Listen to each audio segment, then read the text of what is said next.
जय भीम। मी सागर रमेश गवळी, वंचित बहुजन युवक आघाडी मुंबई प्रदेश अध्यक्ष।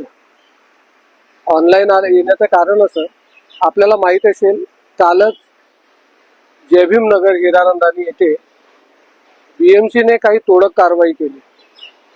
मुंबईमध्ये लोकसभेनंतर अशा अनेक बीएमसीच्या माध्यमातून तोडक कारवाया होत आहेत। मग त्या बौद्ध विहारांवर असतील, बौद्ध वस्त्यांवर असतील, जिथे जिथे वंचित समूह आहे अशा प्रत्येक समूहावर ह्या तोडक कारवाया झालेल्या आहेत। आपण जर बारकाईने लक्ष दिलं असेल तर या तोडक कारवाईला जर कोणी उत्तर दिलं असेल तर ते फक्त आणि फक्त वंचित बहुजन आघाडीचे राष्ट्रीय नेते आदरणीय बाळासाहेब आंबेडकर। काल देखील जेव्हा जय भीम नगरचा जो विषय झाला, त्या विषयाला आमचं जे बुद्ध विहार तिथे होतं, त्या बुद्ध विहारामध्ये एक बाबासाहेब आंबेडकरांची जी मूर्ती होती ती तोडून नंतर सगळे झोपडपट्टीची तोडक कारवाई करण्यात आली। आणि याला जर कोणी उत्तर द्यायचा प्रयत्न केला असेल तर ते फक्त आदरणीय बाळासाहेब आंबेडकरांनी। आजच कोर्टाच्या माध्यमातून ज्या सरकारने, ज्या आयोगाने जी कारवाई केली, त्या आयोगाला न्यायालयाने फटकार दिला की ज्या लोकांना तुम्ही त्यांची घरं उद्ध्वस्त केली त्या लोकांची घरं लवकरात लवकर एसआरएच्या माध्यमातून देण्याची प्रक्रिया सुरू करावी।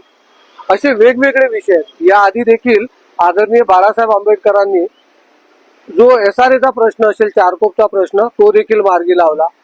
मग सनस्त खळगे जे नाटक आहे, ज्यामध्ये गौतम बुद्धांवर जी चुकीची विटंबना झाली, त्यानंतर बौद्ध गयेमध्ये चालू असलेला जो हिंदूंचा अतिक्रमण आहे, त्याच्यात देखील जर आवाज कोणी उचलला असेल तर तो आंबेडकर घराणं, आदरणीय बाळासाहेब आंबेडकर, वंचित बहुजन आघाडी, आमचे युवा नेते सुजातदादा आंबेडकर व भारतीय बौद्ध महासभा भीमराव आंबेडकर यांनीच उचललेला आहे।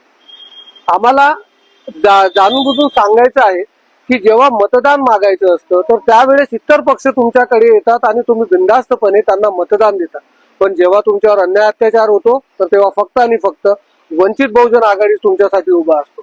तुम्ही मतदान करा अगर नका करू, पण वंचित समूहासाठी नेहमी आदरणीय बाळासाहेब आंबेडकर आणि वंचित बहुजन आघाडी ही नेहमी तुमच्या पाठीशी उभी राहणार आहे। तर आता डोळे उघडण्याची वेळ आलेली आहे। ह्या व्हिडिओच्या माध्यमातून मी तुम्हाला फक्त एक विनंती करत आहोत की डोळे उघडण्याची वेळ आलेली आहे। येत्या पुढील काळात आपण वंचित बहुजन आघाडीमध्ये येऊन त्याला पाठबळ द्याल, त्याला पाठिंबा द्याल अशी अपेक्षा करतो। इथेच थांबतो।